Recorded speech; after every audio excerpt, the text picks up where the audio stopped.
But if you feel like you can't quit, then I would say, and that could be with any unwholesome practices, then I would say wean yourself off of them slowly.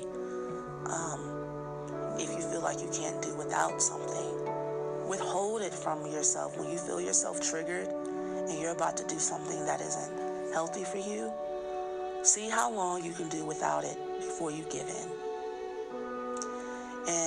And do that every time. And pay attention. And let whatever feelings or thoughts, memories that are triggering you come up. And be like, what is triggering me to comfort myself in this way? And you will get the answer. Maybe not the first time or the second time, but if you're consistent, eventually you'll begin to understand yourself and why you do the things that you do. That is also a part of self-care.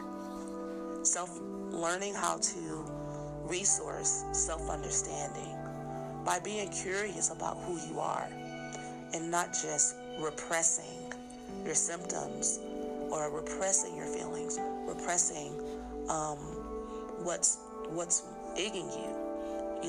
Allow yourself to understand what's egging you and why you go towards some of the vices you have or the relationships that are unhealthy.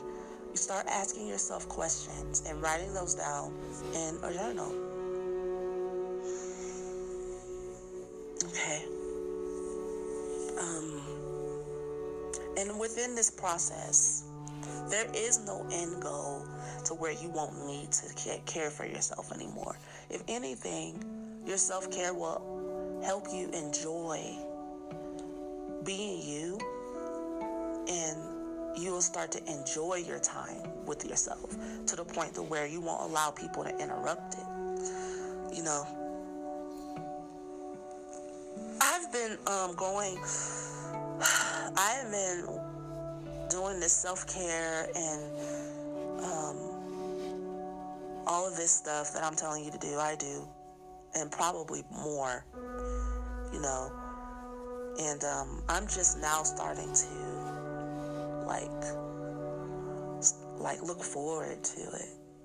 Even when I feel the discomfort inside of myself and the sensations in my body, the suffering, I even sit with that with love now, because I know on the other side is my liberation and freedom and true enlightenment. And I love that. I love loving on myself because of the results. The results are amazing. Now, the results may not be immediate, but the reason why I'm calling this podcast the self-care will eventually win is because it's a spectrum. You might start off in a really tough, challenging spot. And I'm saying that lightly, because for some people, it's downright torture what they're experiencing inside, as far as their triggers and feelings and sensations that are coming up to be healed, and memories and pain and the agony. For some people, it's absolute hell, and they just want to escape from it. They just want to escape in general, and they don't want to hear my mouth when I tell them that, just keep on working on yourself, loving yourself, caring for yourself. They want relief, which is the reason why people do drugs, and people have sex, and people overeat, and I get it. Like I used to be very judgmental, like in my teens and in my early 20s. And I used to be like, get over it. Because, I was pretty much born in a lifetime to where I'm wrapping up karmic lessons. And I'm very ancient, and everybody just looks stupid and idiotic to me. And so I was very unloving and uncompassionate coming into this carnation. And that's something that I have had to learn and balance out within myself, is to not be a tyrant. You can't be I can't be dogmatic with God's message. I have to care about people, and show love and concern and like people and make people feel safe. And people don't feel safe if you're judging them. And so I had to go through a lot of suffering and being unloved so that I can learn that shit's hell. That's hell. That is hell on earth. And when you realize that you've been abused, man, that's hell. That is hell on earth. And so when I was going through the process and facing it, I was like, oh shit. Now I get it. I understand why people don't ever want to face themselves, ever want to heal. And I understand why people commit suicide. I get it. I get it. But at the same time,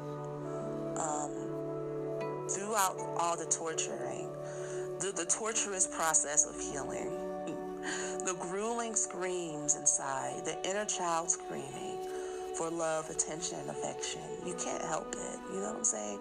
It's not your fault,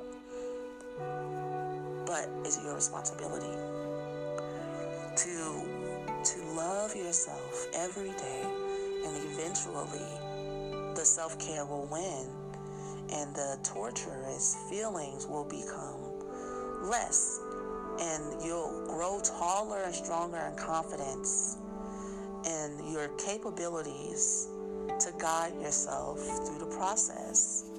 And in that process, you will most likely be guiding others as well, if that's what you choose to do, if you want to take on that challenge and that charge. And if it's your calling and your purpose here on earth, then you most likely don't have much of a choice when the time comes. It'll come naturally. You don't have to force it. You don't have to force that.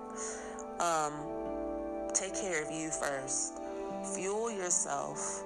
Don't worry about the next steps or what's going to happen next. You don't have any control over that. Although that may be what's the carrot on a stick. Oftentimes the spirit world will use a carrot on a stick as to why you're healing. For some people, I want to get married, so I'm willing to heal. I want my dreams, so I'm willing to heal. That's good. Your dreams are supposed to transform you. In order for any of us to make our dreams come true, you will be transformed by your dreams. That's life. That's how they designed this thing, and it's exciting. And you will have times where you feel at bliss and you feel like you have arrived, and you're like, I get it. It's amazing, But then you're dropped back down into another cycle, another layer of healing, and that could be from you being triggered by something or someone or a word, a conversation, or you just or the spirit world will just call you back inside because it's not over, And eventually you'll have longer and longer periods of enlightenment, of freedom. But give yourself at least 7 years if you're beginning the process. Think about a little child. If you grew up in an environment that was unnurturing, unsupportive of your true self and your authenticity, how long would it have taken for your parents to instill that love, encouragement, support, connection, affection? What are some of the other needs that need to get met? Meaning, like how long? Maybe 7 years, right? To really instill all of that, infuse all of that love and fill that baby up with goodness and wholesomeness, that then they can turn around and be able to have the intelligence to care for themselves, because it has been passed on. But if it was not passed on, you are now re-raising yourself and undoing some of the bad habits that were instilled. And some people are like, that's not fair. I felt the same way for a long time. I'm like, this is some bull. I could have been this, or that. I could have did this, I could have been that, and my parents would have just da-da-da-da-da. But, eventually, when you are full grown in your process and the love is winning and the self-care is winning and you have yourself, you'll feel a lot better, and that stuff and that part won't even matter anymore. It'll just be like You'll be thankful eventually for what you learned and the strength that you get from having been through this. You're a soldier. You're a warrior. You can do this. You can do this. And I know it's not pretty and it's not easy. And people throw that self-care around like it's, I don't know. I don't think people mean to not include the horror, but because it is necessary. But when you're truly committed, when you're truly in it, and there's no, and you want to turn back, that's when it gets real. You know, when you stop going back to your old ways and you realize you actually have to stick with this in order for it to work.